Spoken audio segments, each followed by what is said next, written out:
Elohim is a Hebrew word. The root El is Hebrew for God and is masculine. The feminine form of El is Eloah, which means goddess. Elohim is plural, thus meaning gods and goddesses, male-female. In contrast to the familiar image of a bearded old man, God is established in the first 3 words of the Bible as androgynous, containing both male and female.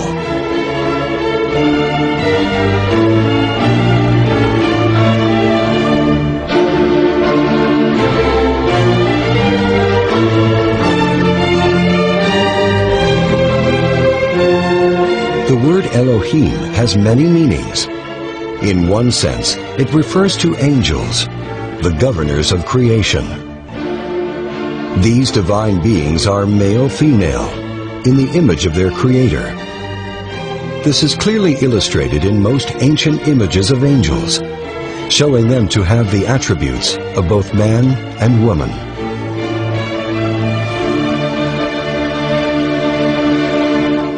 In the Bible, the angel who oversaw the creation of humanity is called Jehovah Elohim. Jehovah Elohim formed man from the dust of the earth. He blew into his nostrils the breath of life, and man became a living being. Jehovah is another important name of God, not to be confused with Javeh. The name Jehovah, or Jehovah, is comprised of 4 Hebrew letters: Yod, He, Vav, He. Yod or Yah can be translated as male or phallus, Adam. Heva or Heve is female, mother or uterus, Eve. Even the name Jehovah contains both masculine and feminine forces. God created man in his own image. In the image of Elohim created he them. Male and female created he them. The Elohim, the angel Jehovah, formed man in his image, androgynous. And so, as recorded in the esoteric heart of all great religions, humanity, symbolized by Adam, was once androgynous, containing both male and female.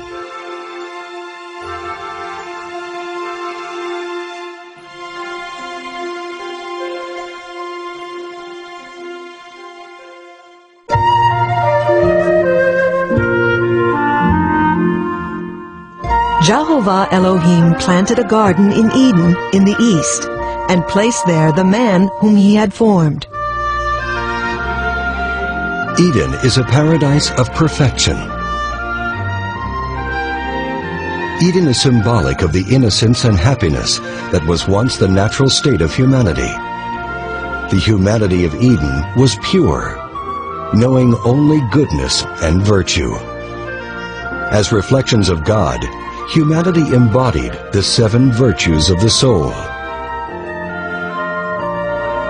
Although the Eden of Adam and Eve never existed in the 3-dimensional physical world, according to esoteric wisdom, there was a physical place called Eden that was located in Mesopotamia, between the Tigris and Euphrates rivers. A mystery school by the same name was founded in this place by the Chaldeans. But this was not the Garden of Eden of Adam and Eve.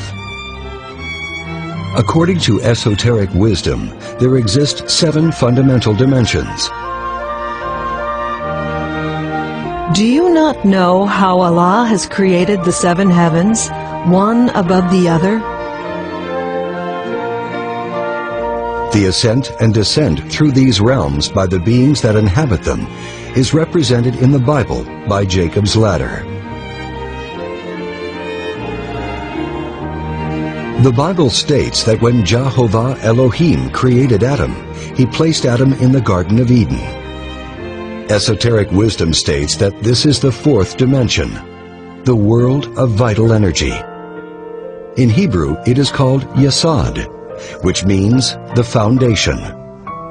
Thus, the androgynous ancestor of humanity existed in a more subtle level of nature. That is why modern anthropologists know nothing about our true origins. Though happy in its innocence, humanity, as symbolized by Adam, needed to grow spiritually. Thus Eve was separated from the body of Adam. Jehovah Elohim took one of the hermaphrodite man's ribs, then closed up the flesh. Then Jehovah Elohim made a woman from the rib he had taken out of the hermaphrodite man. She shall be called woman, for she was taken out of the man. This process of separation, presented symbolically in the Bible, was gradual. The human hermaphrodite was separated into two sexes, male and female, so that they may see themselves better, to know themselves. Since that time, man and woman have sought to reclaim their missing unity, which is the root of the craving for sexual connection.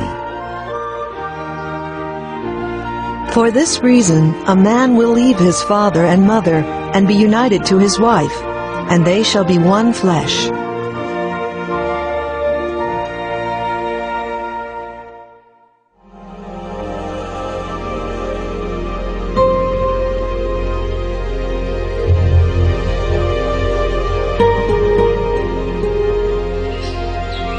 And out of the ground made Jehovah Elohim to grow every tree that is pleasant to the sight and good for food, with the tree of life in the midst of the garden, and the tree of knowledge of good and evil. There are two trees that are given specific importance within the garden. These two trees are symbolic, not literal. The tree of life is an ancient symbol that is universal in meaning, and is found in all the cultures that have held the esoteric knowledge. This is the same tree that Moses found burning on Mount Sinai.